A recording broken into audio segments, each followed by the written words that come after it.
es la razón de mi inspiración.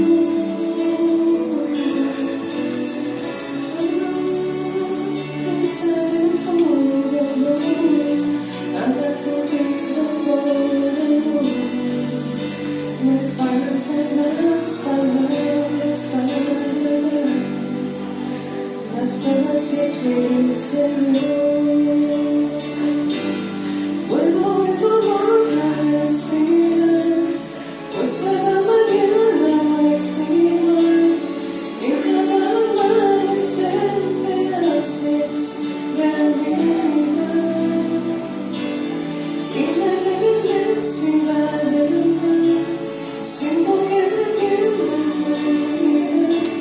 Hoy la vida todo por tu rostro contemplar. Hoy la vida todo por tu rostro contemplar.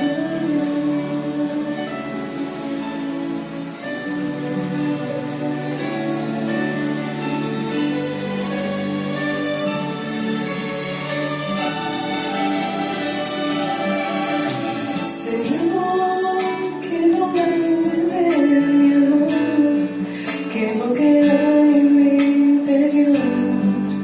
Eres la razón en mi inspiración.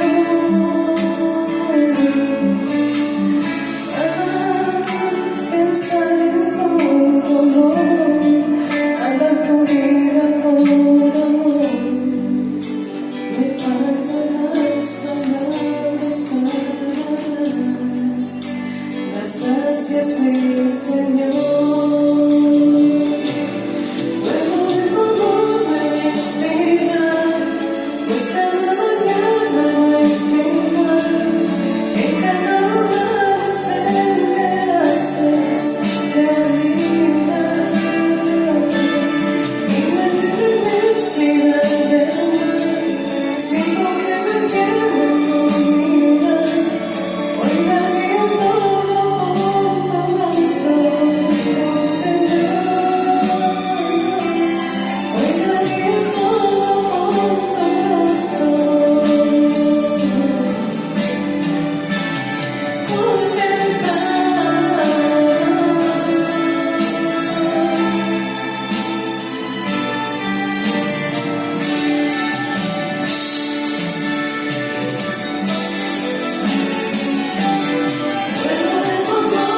respirar, pues cada mañana es igual.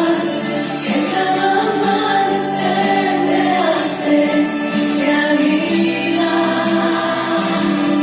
Y me inmensidad del mar, siento que me pierdo en tu vida. Hoy la vida todo por tu rostro contemplar. Hoy la vida todo por tu rostro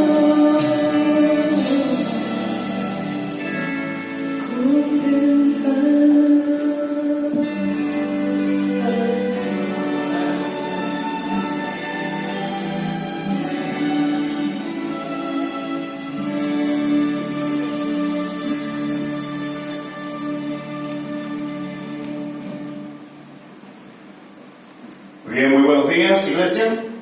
El Señor les bendiga grandemente. Yo sé que tenemos visitas en medio nuestro, ¿verdad? Yo me voy a incluir en la parte también de las visitas, ¿verdad? Me voy a presentar. Mi nombre es Rodolfo Castillo de la Rosa, casado de República Dominicana. Soy estudiante de teología y psicología clínica. Dios mediante ya esperamos estos 2 años terminar. Pero hemos sido ya laico y evangelista de esta iglesia, de la Iglesia Adventista del Séptimo. Es un placer estar aquí en medio de ustedes, especialmente los que no me habían visto, los que no me habían conocido, pero sí también los hermanos, ¿verdad?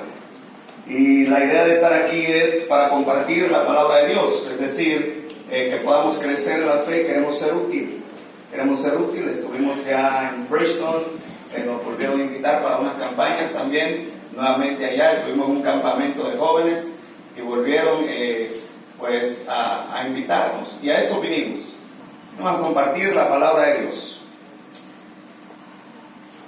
El texto bíblico de Hebreos 11:6 decía lo siguiente: que todo aquel que cree en Dios, todo aquel que se acerca a Dios, debe de tener en cuenta dos cosas. Número uno, que Él existe. Lo primero es que debe tener fe para acercarse, y luego que Él existe. Y me gusta más la segunda, yo no sé a ustedes. La segunda dice, escuche bien, que Dios es galardonador, que Dios recompensa, es decir, que no deja al cristiano en frustración, sin esperanza. Dice que Él recompensa a los que creen en Él. Y yo creo eso. En esta mañana vamos a hacer un estudio, hermano. Yo diría bien, un estudio bien solemne, sumamente importante para la iglesia de Dios, para cada ser humano. Le he puesto al tema una gran prueba de fe. Una gran prueba de fe, solemne. Estaba buscando muchos nombres. Señor, ¿cómo le digo? Señor, ¿cómo le pongo? Señor. Y sí, ese momentito, y me vino esto a la mente, una gran prueba de fe, una solemne prueba, que si nosotros la pasamos, y todos los días nos vamos a ver enfrentando esta situación, pero si tenemos victoria en esa prueba, podría ser que sigamos teniendo victoria en las otras debilidades. Amén. Y eso es bueno, eso es reconfortante. Y antes de empezar mi sermón, o mi tema, o mi estudio, yo lo he calificado mejor un estudio, porque todos vamos a levantar la mano si usted se sabe la respuesta, así de simple. Si usted se sabe la respuesta bíblicamente, o tiene algo rápido que compartir, levanta su mano. De acuerdo a la pregunta usted va a responder. Amén. Pero quiero hacer 3 llamados. Y usted está diciendo, bueno, pero el llamado se hace normalmente cuando termina el sermón. Hacemos los llamados. Pero yo quiero hacer 3 llamados. Yo quiero hacer 2 llamados ahora y un llamado al final, en el nombre de Jesús. ¿Ok? Y el primer llamado es, número 1, un llamado de Dios para sanarte el corazón. Es decir, Jesús dijo, venid a mí todos los que estáis, ¿qué? Y yo les daré, ¿qué? El descanso no es porque el mundo es difícil. No es porque el mundo sea difícil y porque tú tengas muchas cosas. Ese descanso que está hablando de darte del corazón es porque tú tienes un corazón que necesita paz. Es interior ese descanso. ¿Ok? Entonces el primer llamado específicamente es en el corazón. Vamos al libro de Lucas rápidamente. Libro de Lucas, capítulo 4. Vamos 8:12. Vamos a ver, vamos a navegar en la Biblia hoy, hermano. ¿Cuántos trajeron Biblia? ¿Cómo se titula el estudio que vamos a tener? Una gran prueba, solemne, seria, que si nosotros vencemos y hacemos reformas en nuestras vidas, vamos a alcanzar victorias sobre muchas otras tentaciones. Pero Lucas capítulo 8 versículo 12 dice: los de junto al camino son los que oyen la palabra, y luego viene el diablo y quita de su corazón para que no crean, de modo que yo quiero decirte hoy, voy a advertirte algo en el nombre del Señor Jesús. No deje que el diablo te robe la palabra hoy. No deje que te robe la palabra. Y es interesante porque ¿de dónde quita él la palabra? ¿De dónde quita la palabra según el texto? Del corazón, se roba del corazón. Te quita la palabra, de modo que no te salves.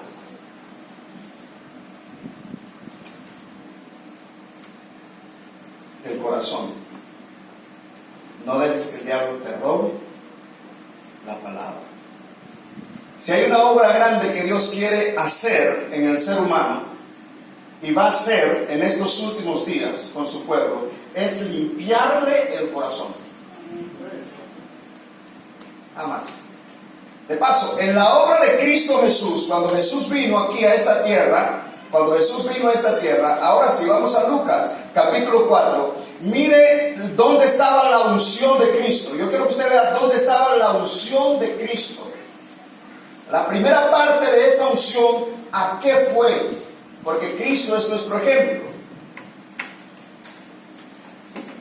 Lucas capítulo 4, versículo 16 dice: y Jesús fue a Nazaret, donde se había criado, y conforme a su costumbre, el día sábado, ¿fue dónde?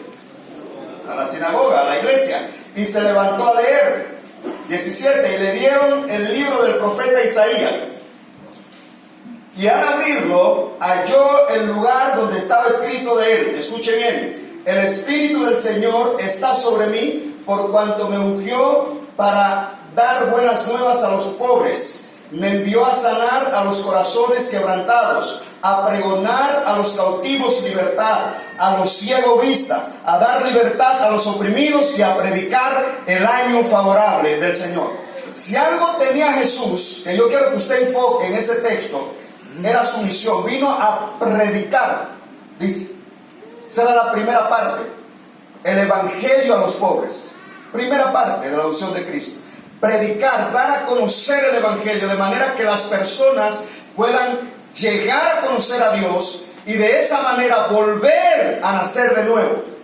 Y luego Jesús dice: y vine a sanar los corazones que quebrantados. Si usted ve ese orden, usted va a ver que la bendición del ser humano, que el darle vista a los ciegos, pregonar libertad a los que están oprimidos, la bendición viene luego de sanar el corazón. El corazón se tiene que sanar primero para recibir la bendición de Dios. Es simple, pero hoy en día vemos muchos milagros. Pero de nada vale que el Señor te bendiga si tu corazón está sucio. Te vas a perder como quiera. Entonces, la primera parte de la unción de Jesús fue sanar ¿qué? El corazón. ¿Por qué el corazón? ¿De dónde vienen los malos pensamientos? Los homicidios, los adulterios, ¿de dónde vienen? Del corazón. Entonces, no importa, escuchen bien, no importa lo poderoso del sermón. Eso no importa. Si tu corazón no está abierto a recibir la palabra, no importa. Uno de los discípulos de Jesús fue Judas. ¿Qué tiempo duró Judas caminando con Jesús? Como 3 años y medio.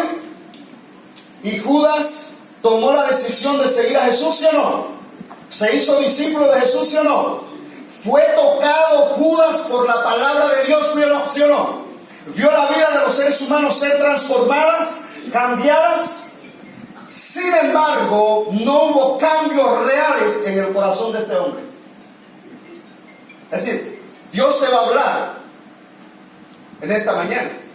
Pero recuerda que la palabra está hablando es al corazón, no a la mente. Dios te va a hablar. Y si Dios te está hablando, tú debes tener un corazón vulnerable. Vulnerable. Porque lo que Él quiere hacer es limpiar ¿qué? Tu corazón. Y luego que Él limpia el corazón, luego que tienes una nueva creación, una nueva experiencia, entonces fluyen las bendiciones. ¿Qué les parece?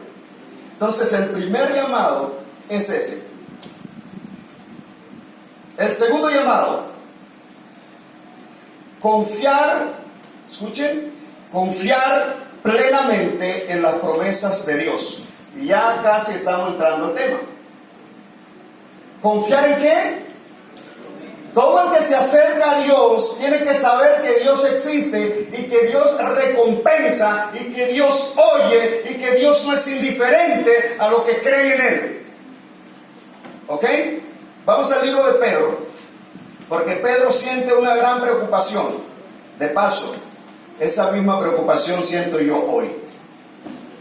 Esa misma preocupación siento yo hoy al hablarles de este tema. Vamos a buscar Primera de Pedro y vamos a ver por qué está orando Pedro, cuál es la preocupación de Pedro, y por ahí mismo pues entramos en estudio. Segunda carta del apóstol Pedro, capítulo 1 en adelante. Escuche bien. Simón Pedro, siervo y apóstol de Jesucristo, a los que habéis alcanzado una fe igualmente preciosa como la nuestra, por la justicia de nuestro Dios y Salvador Jesucristo. Versículo 2. Gracia y paz os sean multiplicada en el conocimiento de ¿quién? Pedro quiere que la gracia de Dios, que la paz de Dios sea multiplicada. ¿En dónde? En nosotros. ¿Ok? Y él está orando. Ahora, usted se ha hecho la pregunta: ¿qué enseña la gracia de Dios? Pedro quiere que ellos entiendan, pero él quiere, ellos van a entender cuando ellos crezcan en la gracia y en la paz, por medio del conocimiento, dice, por medio del conocimiento de la palabra de Dios. Entonces, ¿qué enseña la gracia de Dios? Vamos rápidamente al libro de Tito. Quiero leer este texto y compartirlo con ustedes. Tito capítulo 1 versículo 11. Vamos a ver qué enseña la gracia de Dios, porque Pedro quiere que nosotros entendamos, que los seguidores de Cristo entiendan que necesitamos estar llenos de paz en el corazón y que la gracia de Dios sea multiplicada. Entonces debemos saber qué es lo que enseña esa gracia, ese conocimiento. Dice Tito capítulo 1 versículo 11: porque la gracia de Dios que trae salvación se manifestó a todos los hombres y nos enseña. ¿Qué nos enseña la gracia de Dios? Vamos a ver. Estamos en Tito. Vamos a navegar en la Biblia. Estamos Tito capítulo 1 versículo 11. Libro de Tito.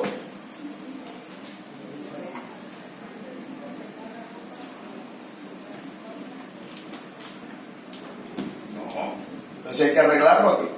Vamos a ver. Busquen Tito. Tito 1:11.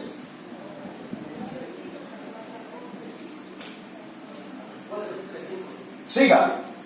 Léalo usted.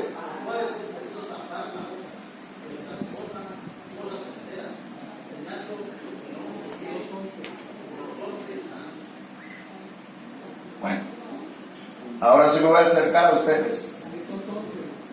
¿Quién tiene otro texto de Tito? Carta a Tito, capítulo 1.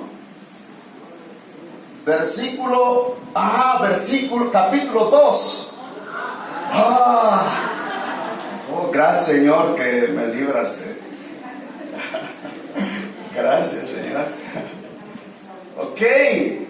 Pero eso está bien porque están pendientes. Yo sé que no los voy a engañar hoy, que no los vamos a engañar. Muy bueno. Entonces Tito capítulo 2, versículo 11, ahora sí, dice: porque la gracia de Dios que trae salvación se manifestó a todos los hombres y nos enseña, ¿qué nos enseña? Y nos enseña a renunciar a la impiedad y a los deseos mundanos y a vivir en este mundo. ¿Cómo? Sobria, justa y piadosamente. Eso nos enseña la gracia de Dios. A eso nos llamó Dios. Nos enseña a vivir de una forma como justa, sobria. Pero sigue más. Dice, mientras aguardamos la bendita esperanza. ¿Cuál es la bendita esperanza?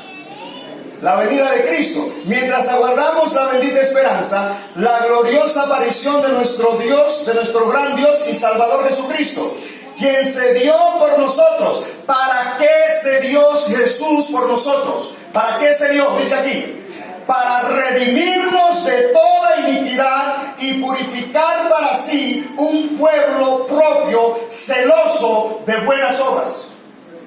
Para eso murió Cristo. Para limpiarte en este mundo de toda iniquidad. Limpiarte el corazón. De toda. ¿Y cuánto es todo? Si Cristo no hace una obra de transformación en tu corazón, en mi corazón, fue vano el sacrificio. Él vino para purificar los secretos más íntimos que tú tienes. Tus preocupaciones, tu ansiedad, Él vino a eso fue. Por eso es necesario que el que se acerca a Dios, se acerque ¿con qué? Con fe. De que Él puede hacer esa obra. ¿Qué enseña la gracia de Dios? ¿Qué nos enseña la gracia de Dios? ¿Cómo debemos vivir en este mundo? Sobria, justa y piadosamente, mientras aguardamos. ¿Y qué nos dice, va? Que se dio por nosotros para purificar el corazón, varón. El corazón. ¿Cuántos quieren que el Señor haga esa obra en ellos? Amén. Yo digo, alabado sea Dios, porque a veces hay tantas cosas en el corazón. ¿Cuántos tienen secretos en el corazón? Y cosas, Yo solamente. Los secretos, recuérdense, la palabra de Dios no se predica a la mente, es al corazón.